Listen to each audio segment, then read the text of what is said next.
أعوذ بالله من الشيطان الرجيم بسم الله الرحمن الرحيم والصلاة والسلام على سيدنا محمد أشرف المرسلين وعلى صحبه أجمعين ومن اتبع لسنته إلى يوم الدين أما بعد فأقول لكم يا أيها الإخوة والأخوات السلام عليكم ورحمة الله وبركاته. Assalamu alaikum, brothers and sisters. I hope you're well. I greet you with the greeting of Islam, which is say, may the peace and blessings of Allah subhanahu wa ta'ala be upon you. After that, inshallah, we'll continue with our lessons of Mukhtasar al-Akhdari, the abridgement of Imam al-Akhdari in morals, purification, and prayer. Alhamdulillah, in the last section we did the Faslun fi Shurut al-Salat.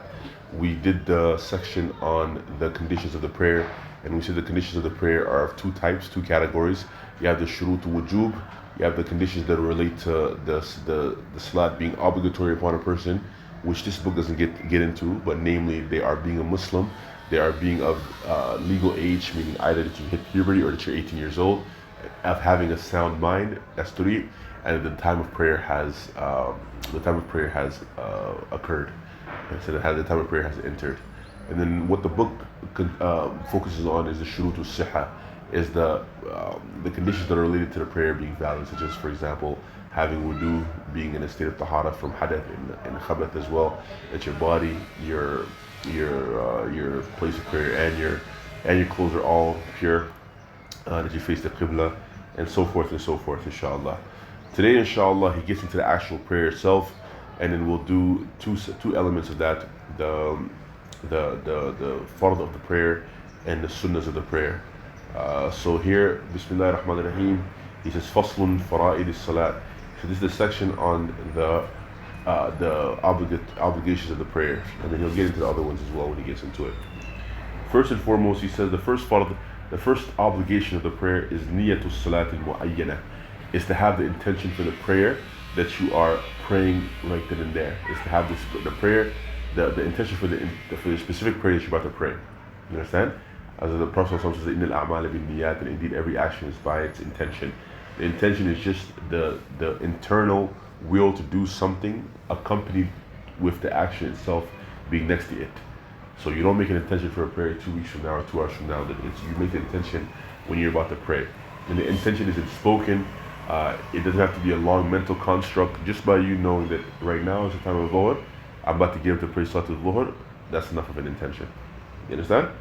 The second obligation with Takbiratul Ihram is the Takbiratul Ihram, which is a takbir that makes everything else outside of the prayer haram. You understand? It makes everything outside of the prayer haram, meaning it makes it impermissible for you to do anything within the prayer that is outside of the prayer except that it would break your prayer. So that's the first Allahu Akbar that you say. The first Allahu Akbar is known as the Takbiratul Ihram. It's obligatory. That's how you enter the prayer. وَالْقِيَامُ لَأَهَا, and also to stand for that Takbiratul Ihram. To stand for that Takbiratul Ihram. Meaning that when you are saying Allahu Akbar, it's not sufficient for you to say Allahu Akbar sitting down and then get up and start praying. Rather, that your Allahu Akbar has to be alongside you standing. They have to be joined. You understand? I mean, you have to be saying Allahu Akbar while you're standing. You don't say Allahu Akbar while you're sitting down and begin the prayer. وَالْفَاتِحَةُ وَالْقِيَامُ لَهَا. It's also an obligation to recite Surah Al-Fatiha in every single rak'ah of the prayer. In every single point of standing of the prayer, after the Takbiratul Ihram and Allahu Akbar, after you get up from sitting down, then you have to recite Al-Fatiha. And also وَالْقِيَامُ لَهَا. And also while you're reciting Fatiha, it's an obligation to be standing for it. Meaning that you don't recite Fatiha while you are sitting down and then you decide to get up for a different part of the prayer. No. When you recite Fatiha, unless you have an excuse that prevents you from being able to stand, you have to stand for the Fatiha as well while you're reciting it. He says, وَالرُّكُوعُ, it's also an obligation to bow.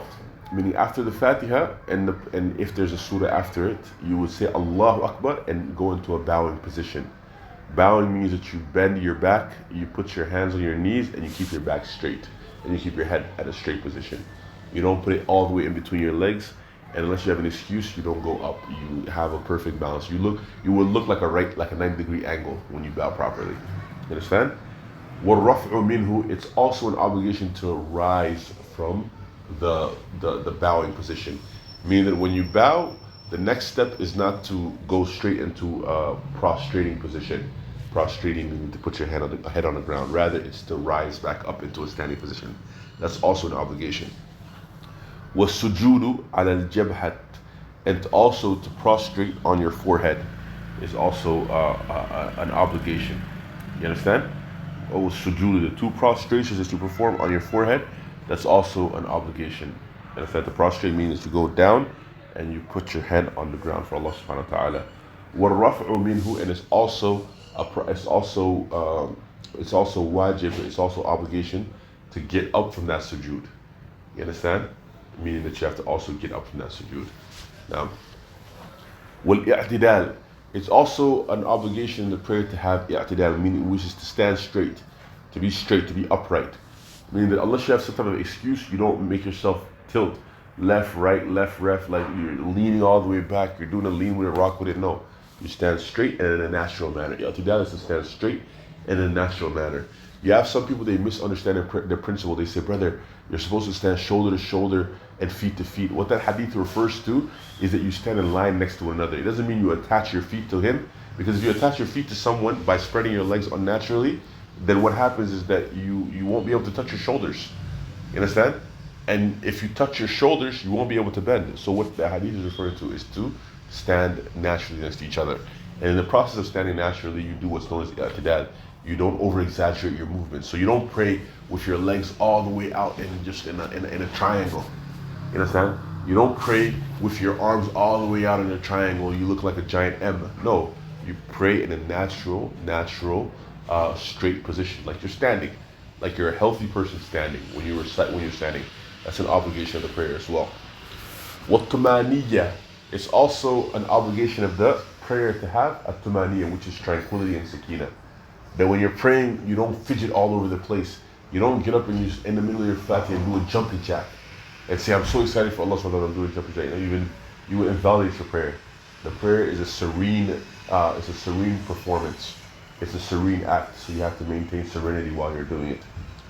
وَالتَّرْتِيبُ بَيْنَ فَرَائِدِهَا, it's also an obligation to maintain the sequence of prayers and the way that we're describing.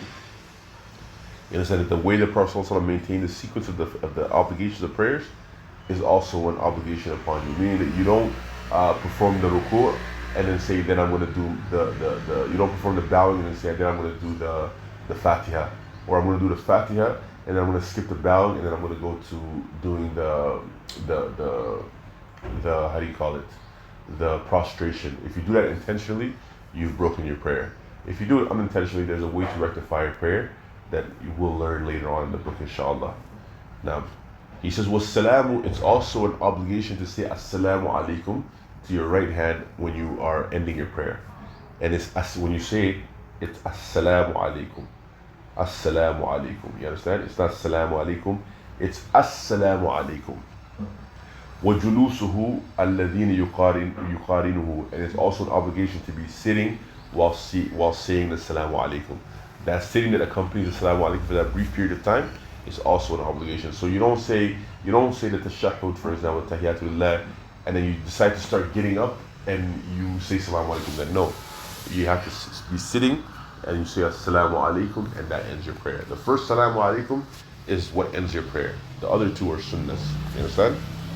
He says, he also gives a brief amendment here. He says, وَالشَّرْطُ النِّيَّةِ, and it's a condition for the intention, مُقَارَنَتُهَا لِتَكْبِيرَةِ الْإِحْرَامِ, that it be connected to the takbiratul ihram. You understand? That at the time that you're doing saying Allahu Akbar, that's when you're knowing that I'm about to do this prayer. You understand? Now, inshallah, should we end it here? I think we'll end it here because of the saw that is extremely noisy. We'll end it here, inshallah. Jazakumullah khair, ya ikhwan. Assalamu alaikum.